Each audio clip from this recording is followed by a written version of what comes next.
Nos vamos al teléfono, venimos de hablar con La Rioja. No sé por dónde anda el querido profesor Pablo Buebe. ¿Cómo le va? Buen día. ¿Qué tal? Muy buenos días compañeras y compañeros de la emisora. Muy buenos días, audiencia amiga de Villa María, en Río Cuarto, disfrutando de la sensación térmica de 2 grados bajo cero. 2 grados bajo cero de sensación térmica en Río Cuarto. No sé, acá ¿cuántos grados tenemos, Flor? Acá 3 grados y medio. 3 grados y medio. Bueno, estamos un poquito más calentitos por acá. Es el Caribe. El Caribe. Profe, bueno, nos ponemos un poquito más serios. Sí. Otra vez Medio Oriente, otra vez bombardeos israelíes. En este caso, sí. Anoche, brevemente, me estabas comentando que esto era como meterse en la interna religiosa y étnica de Siria, lo que pasó ayer a partir de ese bombardeo. Contanos. Es así, voy a tratar de ser lo más sintético a pesar de lo tremendamente complejo del tema. En el sudoeste de Siria, es decir, en el límite con Israel, en la zona donde está el monte Golán, para que la audiencia tenga una idea, hay un grupo que hace más de 1000 años emigró de Egipto, que son los llamados drusos. Los drusos son un grupo escindido del chiismo dentro del mundo islámico, pero que ha ido adquiriendo características del judaísmo y del cristianismo. Son llamados herejes por otras partes del Islam. Ellos son más liberales respecto de las costumbres de la mujer que otras ramas del Islam. Manifiestan no tener las mismas características que el chiismo, y normalmente viven en las montañas que están separando el Líbano con Siria, con Siria, bendigo, y en el monte Golán. Lo que quiero decir entonces es que los drusos son una comunidad que está fundamentalmente en un 5%, son un 5% de la población del Líbano, un 3,5% de la población de Siria y un 1,5% de la población de Israel. ¿Qué características tienen? Son tremendamente cerrados, es decir, son endogámicos, se casan entre ellos, no aceptan vínculos con gente que no sea drusa, y en el sudeste de Siria han conformado una milicia que desde 2015 aproximadamente le da autonomía a la región, donde el dictador al-Assad nunca pudo meterse y donde el actual gobierno islamista de Siria empezó a apoyar a un grupo de beduinos que los combate, y que entonces el gobierno de Israel, creyendo ver, y yo creo que tiene razón, la mano del gobierno islamista de Damasco apoyando a los beduinos, ha comenzado a atacar a el Ministerio de Defensa y a las fuerzas militares sirias, como para decir, mira, no te metas con los drusos, porque los drusos en Israel son ciudadanos, porque los vamos a respetar. Pero en realidad lo que está detrás de esto, jugando con la cuestión étnica, porque una cosa son los árabes musulmanes sunitas, los árabes alauitas o los árabes cristianos de Siria, con los drusos que viven en el sudeste de Siria, a diferencia también hasta culturalmente con los beduinos, que son una comunidad, si bien musulmana, pero con prácticas totalmente distintas.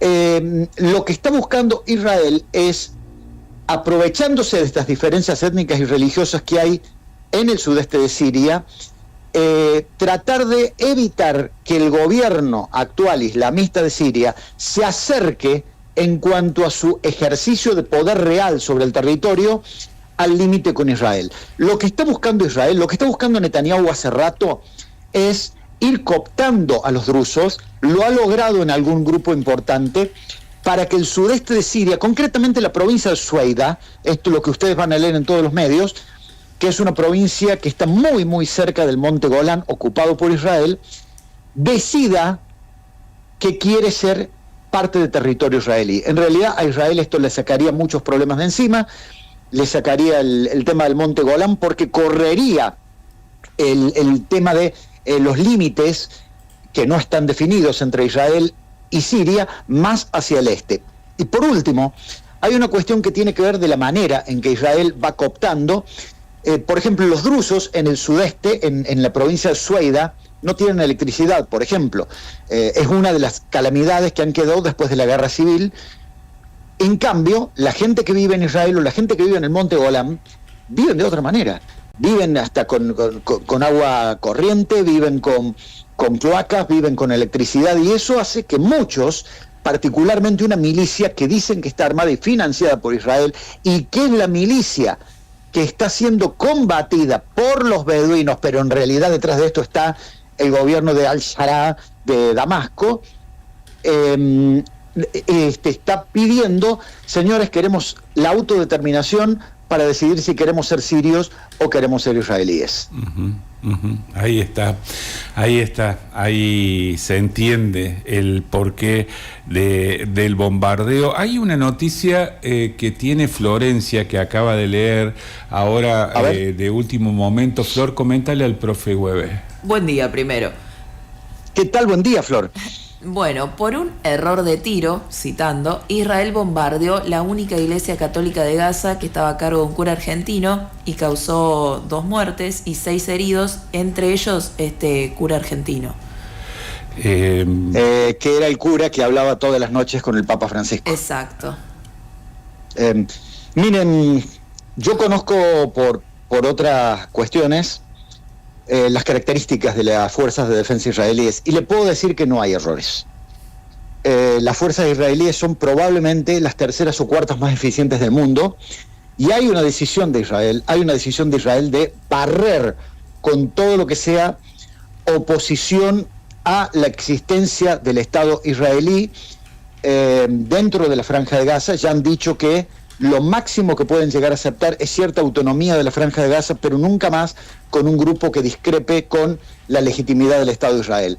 Esto tiene que ver con, luego del ataque del 7 de octubre del 2023, cuando Netanyahu a los gritos entró en la sala de seguridad del Ministerio de Defensa y dijo: quiero que destruir a Hamas, y el entonces jefe de la CFDI le dijo: mire, usted podrá destruir Gaza, pero nunca va a destruir a Hamas, porque Hamas es una ideología. Es una ideología que está manifestándose en contra de la ocupación israelí, y eso usted no lo va a evitar jamás. Bueno, casi 2 años después, tenemos una Franja de Gaza en un 80% destruida, tenemos más de 57.000 muertos, imposible saber quiénes eran de Hamas y quiénes eran civiles inocentes que no tenían nada que ver con nada, pero lo más grave de todo esto es que Netanyahu ha logrado lo que quería Hamas.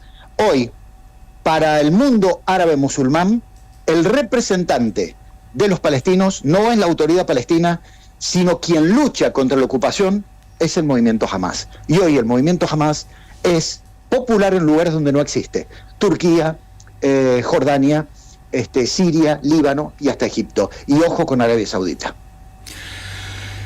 Ay. Bueno, en ese bombardeo, entonces, Flor, el cura es uno de los 6 heridos. Eso. Y hay 2 víctimas fatales en la iglesia. Exactamente, es una iglesia que funcionaba como refugio para la gente que escapaba de la franja. Así es, era un refugio donde se les daba de comer y donde dormían. Efectivamente, es así. Bueno, entonces cuando hace 10 días hablábamos del alto el fuego, de la predisposición de las partes, estamos en la misma. Siguen los bombazos, siguen los misiles cruzándose de un lado a otro de la frontera. Es decir, probablemente ahora ha cambiado el adversario, el enemigo.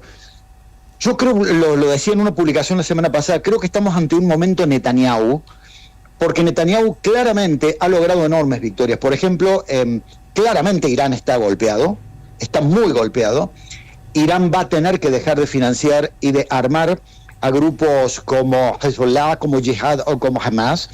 El tema son los hutíes, y entonces Israel se está centrando en atacar la infraestructura militar de los hutíes. Le comentamos a la audiencia que es un grupo que gobierna de hecho en el 40% del fallido estado de Yemen, al sudoeste de la península arábiga, y que ataca barcos mercantes, ha atacado un portaaviones norteamericano, pero esencialmente le tira misiles al Estado de Israel y tiene una guerra no declarada entre Irán y Arabia Saudita a través de ese movimiento mal llamado Houthíes. Además, hoy Netanyahu está en condiciones de imponer ciertas reglas de juego en la región, y por eso se dice que estamos en un momento de Netanyahu, porque hasta el tema de los drusos en Siria, hasta Israel estaba en diálogos con interpósitas personas, con el gobierno de Líbano y con el de Siria, para establecer relaciones diplomáticas y poner definitivamente límites en la región. Les recuerdo que Israel es el único Estado del mundo que, salvo con Egipto y Jordania, no tiene límites reconocidos, estables y seguros. Profe, gracias por atendernos, por la magistral explicación de siempre. Gracias por estar, por ser parte. Ya sos uno más de nosotros.